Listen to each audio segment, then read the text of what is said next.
तुम्हाला 2 फोन दिले होते दिशा सालियन प्रकरणात, हे खरं आहे का? कोणाला दिले? उद्धव ठाकरेंनी तुम्हाला 2 फोन केले होते दिशा सालियन प्रकरणात. उद्धव ठाकरेंनी 2 फोन केले होते तुम्हाला. हो, नितेश राणेंनी सांगितलं, हे खरं आहे का? खरं आहे. थोडं पार्श्वभूमी सांगा. हा, डिटेलमध्ये सांगा नेमकं काय झालं. नाही का डिटेल मध्ये सांगू? तुम्ही विचारले 2 फोन केले. हो, तुम्ही डिटेल मध्ये मला ऐकून घ्या. ऐकून एवढ्या सगळ्या प्रश्नावर नितेश राणेने विचारला प्रश्न तुम्हाला महत्वाचा वाटला, बरोबर ना? आज राज्यात बाकी काही प्रश्न नाही आहेत. मी एवढंच सांगेन, त्या वेळेला ही जी घटना घडली होती तेव्हा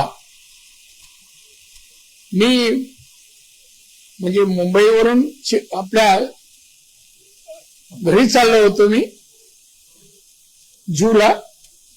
तेवढ्यात एक फोन बांद्रा क्रॉस केल्यानंतर मला आला, नार्वेकर, मिलिंद नार्वेकर यांचा. दादा साहेबांना बोलायचं आहे. मी म्हणलं, कोण साहेब? नाही, उद्धवजी त्यांच्याबरोबर मी आहे, ती गाडी चालत तुमच्याशी बोलायचं आहे. म्हणलं द्या. बोलल्या सुरुवात सांगतो मी. त्यांनी घेतलं. मी म्हणलं, जय महाराष्ट्र साहेब बोला. तुम्ही अजून जय महाराष्ट्र बोलता? मी मरापर्यंत बोलणार, हे माझं उत्तर लगेच. तुम्हाला आपण थांबत नाही त्या बाबतीत. त्यांनी घेतलं. मी म्हणलं, जय महाराष्ट्र साहेब बोला. तुम्ही अजून जय महाराष्ट्र बोलता? मी मरापर्यंत बोलणार, हे माझं उत्तर लगेच. तुम्हाला आपण थांबत नाही त्या बाबतीत. नाही साहेब, मला तुमच्याशी हे बोलायचं आहे. तुम्हाला मुलं आहेत, मलाही मुलं आहेत.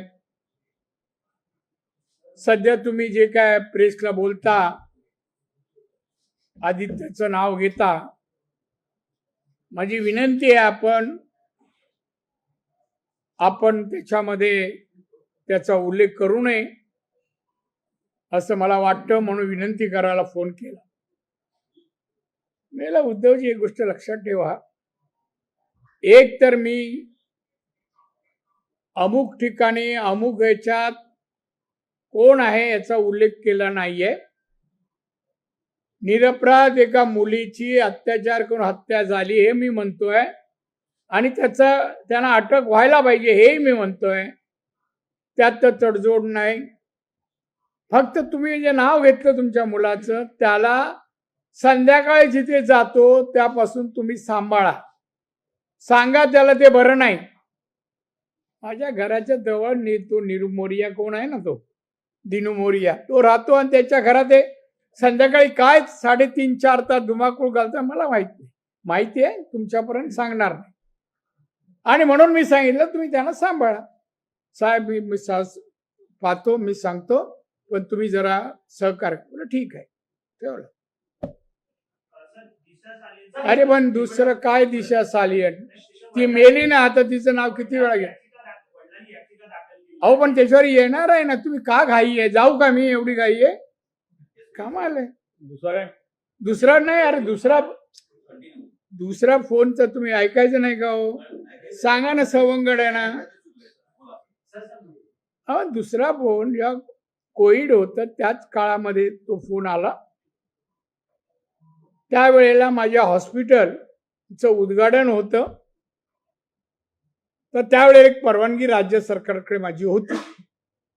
केंद्रात सगळी परवानगी देतं हॉस्पिटलला आणि मेडिकल कॉलेजला.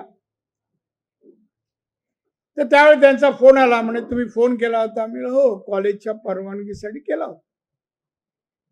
साहेब ते तर मिळेलच, पण तुम्हाला मी सांगतो, जर तुम्ही प्रेस घेताना तो उल्लेख टाळाल तर बरं होईल. मला परत एकदा सांगतो, तुम्ही म्हणता त्याचं नाव घेतलं नाहीये, पण एक मंत्री होता असं मी म्हणतोय. त्या घटनेच्या वेळेला एक मंत्री होता, आणि ते व्हिडिओमध्ये ह्याच्यामध्ये आलाय, कॅमेरामध्ये. नाही पण बघा, हे 2 फोन त्यांनी केले. आता याच्यात फोनवरून काय, कोण कोणाला फोन करत नाही?